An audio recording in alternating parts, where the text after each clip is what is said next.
नमस्कार, आप देख रहे हैं आर्या न्यूज और मैं हूं आपके साथ पवन पांडे। स्वागत है आपका। स्वर्ण मध्य प्रदेश छत्तीसगढ़ में और अहम खबर के साथ बुलेटिन का आगाज करते हैं। मध्य प्रदेश के गृह मंत्री डॉक्टर नरोत्तम मिश्रा ने दिग्विजय सिंह के बयान पर प्रियंका गांधी से सवाल किया है। उन्होंने एक सवाल के जवाब में प्रियंका गांधी से पूछा है कि महिलाओं के पहनावे पर नजर रखने वाले दिग्विजय सिंह की सोच क्या मैं लड़की हूं, लड़ सकती हूं से मेल खाती है। मध्य प्रदेश सरकार के प्रवक्ता डॉक्टर नरोत्तम मिश्रा ने अपनी नियमित प्रेस ब्रीफिंग में मीडिया के सवालों के जवाब दिए। दिग्विजय सिंह के एक बयान पर जवाब देते हुए नरोत्तम मिश्रा ने प्रियंका गांधी से सवाल कर डाला कि ये बुजुर्गवार नेता जिनकी महिलाओं के पहनावे पर नजर है, इनकी सोच के बारे में प्रियंका गांधी बताएं, जो कभी महिलाओं को टंचमाल कहते हैं, कभी आइटम कहते हैं। आप बताइए कि इनकी सोच आपके मैं लड़की हूं, लड़ सकती हूं सोच से कहां तक मेल खाती है। और इसी के साथ नरोत्तम मिश्रा ने पंचायत चुनावों को लेकर भी कांग्रेस को निशाने पर लिया।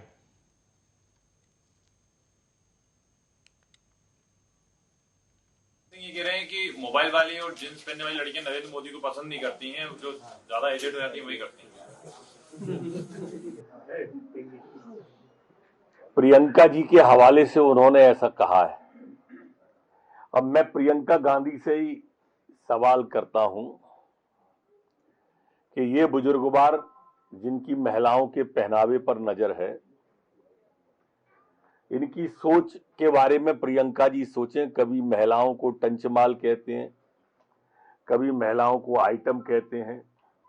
आपका मैं लड़की हूं, लड़ सकती हूं, इस सोच से आपके इन बुजुर्गवार नेता की सोच कहां तक मेल खाती है, प्रियंका जी थोड़ा स्पष्ट। कांग्रेस पे कुछ बचा ही नहीं है।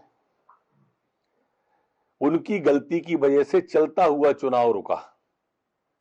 हम सबको साथ लेके चुनाव कर रहे थे, उसमें पिछड़े भी थे, सामान्य भी थे, एससी भी थे, एसटी भी थे। लेकिन इनको चूंकि हार का डर सताता है और ये कोर्ट में पहुंच गए।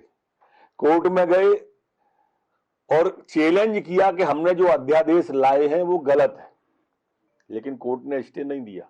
फिर दोबारा हाई कोर्ट गए, फिर तिवारा गए, फिर चौथी बार गए, ग्वालियर, इंदौर, जबलपुर सब जगह गए, लेकिन कहीं से भी कांग्रेस के लोग जो कहते थे हाई कोर्ट ने उसको नहीं माना और अध्यादेश को सही माना, तो ये सुप्रीम कोर्ट चले गए। सुप्रीम कोर्ट ने वापस हाई कोर्ट में भेज दिया, फिर वापस हाई कोर्ट से नहीं मिली, तो ये कांग्रेस के सांसद, कांग्रेस के जो नेता हैं जाफर जी और वो जो बहन छिंदवाड़ा से हैं, इन्होंने एक नया गबली केस उखाड़ दिया और परिणाम दुष्परिणाम के रूप में आया और पूरी की पूरी हमारे पिछड़े वर्ग की आबादी को चुनाव लड़ने से ही वंचित कर दिया। वहीं नरोत्तम मिश्रा ने यूपी चुनाव की सरगर्मियों के बीच अखिलेश यादव और उनकी समाजवादी पार्टी पर निशाना साधा। उन्होंने कहा कि उत्तर प्रदेश में समाजवादी इत्र कारोबारी के ठिकानों पर छापे में जनता की गाढ़ी कमाई को लूटने का खुलासा होने के बाद परिवारवाद वाले समाजवाद का असली चरित्र सामने आ गया है। उत्तर प्रदेश की जनता अब समझ चुकी है कि अगर कथित समाजवादी सरकार में आ गए तो क्या करेंगे।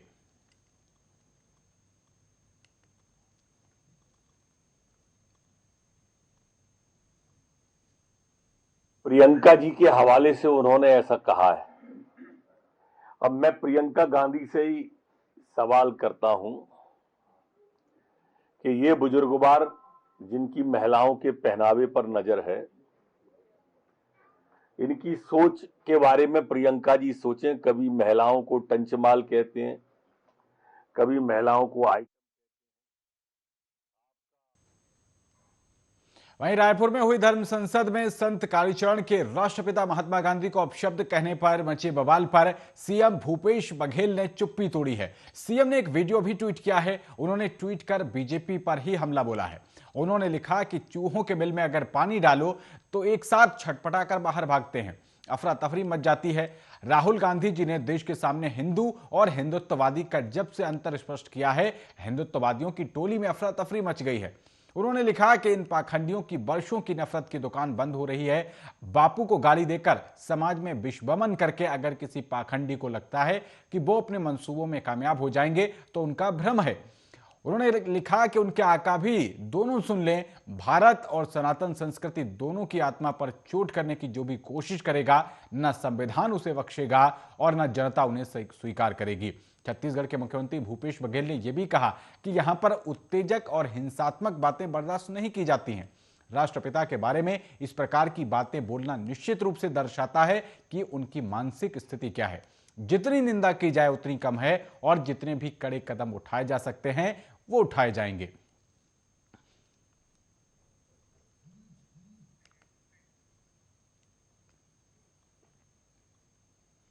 वहीं भारतीय राष्ट्रीय कांग्रेस के 136वें स्थापना दिवस पर मुख्यमंत्री भूपेश बघेल ने ट्वीट करते हुए अपने विचार व्यक्त किए, जिसमें उन्होंने लिखा कि स्वतंत्रता संग्राम से लेकर राष्ट्र निर्माण और त्याग बलिदान से लेकर देश सेवा का नाम कांग्रेस है।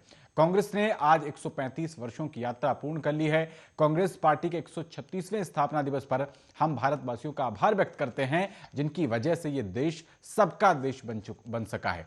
इसके साथ ही राष्ट्रीय स्तर पर कांग्रेस द्वारा आयोजित तिरंगा यात्रा और सेल्फी विद तिरंगा अभियान के तहत उन्होंने एक सेल्फी भी अपने ट्विटर पर शेयर की।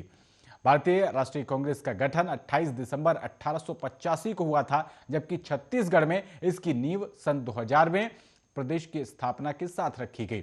छत्तीसगढ़ कांग्रेस प्रदेश कांग्रेस कमेटी में कार्यरत भारतीय राष्ट्रीय कांग्रेस की राज्य शाखा है और कांग्रेस की प्रदेश स्थापना के बाद अजीत जोगी पहले मुख्यमंत्री बने थे। वर्तमान में यह पार्टी मोहन मरकाम की अध्यक्षता में काम कर रही है और कांग्रेस ने अपनी प्रेस विज्ञप्ति में भी कहा है कि कांग्रेस एक धर्मनिरपेक्ष, लोकतांत्रिक और एकजुट भारत के उद्देश्य से कार्य करने वाली पार्टी है। कांग्रेस ने भारत की स्वतंत्रता के लिए लड़ाई लड़ी और भारत के संवैधानिक विचार को जीता है। भारतीय राष्ट्रीय कांग्रेस के मुताबिक इस स्थापना दिवस का फोकस किसानों का समर्थन और पार्टी को सशक्त बनाने का प्रयास करना है।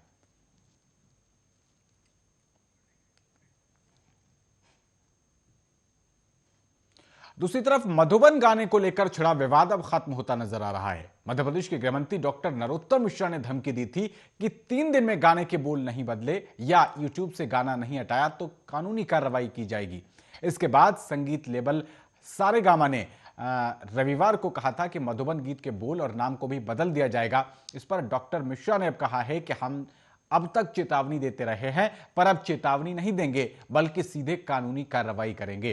पत्रकारों से चर्चा के दौरान डॉक्टर मिश्रा ने कहा कि अच्छी बात है कि गाना बनाने वाले बदलने को तैयार हैं, इससे इस मामले का पटाक्षेप हो जाता है, लेकिन ऐसा बार बार हो रहा है। आपको बता दें कि डाबर और तनिष्क के विज्ञापन में बदलाव किया गया। अब सनी लियोनी का मामला सामने है। उन्होंने कहा कि मेरा कहना है कि ऐसा होना ही नहीं चाहिए कि खेद व्यक्त करना पड़े, माफी मांगनी पड़े या हमें कानूनी कार्रवाई करनी पड़े। आप किसी की भी भावनाओं को आहत ना होने दें, ना तो अपने कार्यक्रमों में ऐसा करें और ना ही गाने बनाएं और ना ही फिल्मांकन करें। इस मामले में हम अभी तक तो चेतावनी दे रहे हैं जिससे आप हटा रहे हो। आगे अगर दोबारा ऐसा हुआ तो हम चेतावनी भी नहीं देंगे, सीधे कार्रवाई करेंगे। इससे पहले डॉक्टर मिश्रा ने डाबर और तनिष्क के विवादित विज्ञापनों पर भी कार्रवाई की चेतावनी दी थी और उसके बाद उनके विज्ञापन हटा लिए गए थे। वहीं मधुबन गाना 22 दिसंबर को रिलीज हुआ था और सामने आते ही यह विवादों में घिर गया था। मध्य प्रदेश के मंत्री डॉक्टर मिश्रा ने कहा था कि हिंदू समाज मां राधा की पूजा करता है और इस गीत ने लोगों की भावनाओं को आहत किया है। इससे पहले वृंदावन के संत नवलगिरी महाराज ने भी इस गाने पर कार्रवाई करने की मांग की थी। कह दिया कि बदल दिया जाएगा, चेंज कर दिया जाएगा, अच्छी बात है, इससे इस मामले का पटाक्षेप हो जाता है। लेकिन हम लगातार डाबर को भी उन्होंने भी बदला, सब्यसाची मुखर्जी, तनिष्का, अब ये सनी लियोनी जी। मेरा कहना है कि ऐसा होना ही नहीं चाहिए कि खेद व्यक्त करना पड़े या माफी मांगनी पड़े या हमको कानूनी कार्रवाई करनी पड़े। आप किसी की भी भावना को आहत होने का अपने कार्यक्रमों में प्रसारित न करें, न इस तरह के गाने बनाएं, न फिल्मांकन करें। अभी हम इस मामले में अभी तक तो चेतावनी दे रहे हैं जिससे आप हटा रहे हो। आगे पुनरावृत्ति अगर आगे बढ़ते हैं। मध्य प्रदेश में ओमिक्रॉन के एक साथ 9 मामले मिलने के बाद चिंता बढ़ गई है। पिछले 24 घंटे में 30 पॉजिटिव मिले हैं और उसमें सबसे ज्यादा इंदौर में 14, भोपाल में 10, उज्जैन और धार में 2-2, नरसिंहपुर और खरगोन में 1-1 मरीज सामने आया है। इंदौर और भोपाल के बाद प्रदेश की बॉर्डर से लगे तमाम जिलों में लगातार मरीज मिल रहे हैं। महाराष्ट्र की सीमा से लगे खरगोन में पिछले 5 दिनों में 6 संक्रमित मिल चुके हैं। इसके साथ ही बैतूल, बालाघाट, खंडवा में लगातार मरीज मिल रहे हैं। प्रदेश में एक्टिव मरीजों की संख्या 263 पहुंच गई है। प्रदेश में 26 दिनों में 541 संक्रमित मिल चुके हैं। उनमें सबसे ज्यादा इंदौर में 220 और भोपाल में 197 शामिल है। भोपाल में अभी 76 एक्टिव केस है और इनमें 54 होम आइसोलेशन में और 22 अस्पताल में भर्ती हैं। सूबे के स्वास्थ्य मंत्रालय का जिम्मा संभाल रहे नरोत्तम मिश्रा ने जानकारी देते हुए बताया कि प्रदेश में पिछले 24 घंटे में कोरोना के 30 नए केस सामने आए। वर्तमान में प्रदेश में कुल एक्टिव केस 263, संक्रमण दर 0.06% और रिकवरी रेट 98.60% है। इंदौर में ओमिक्रॉन के 3 एक्टिव केस हैं। साथ ही उन्होंने कहा कि लोगों को घबराने की नहीं बल्कि सावधानी की जरूरत है। तीसरी लहर को लेकर सरकार पूरी तरह सतर्क है।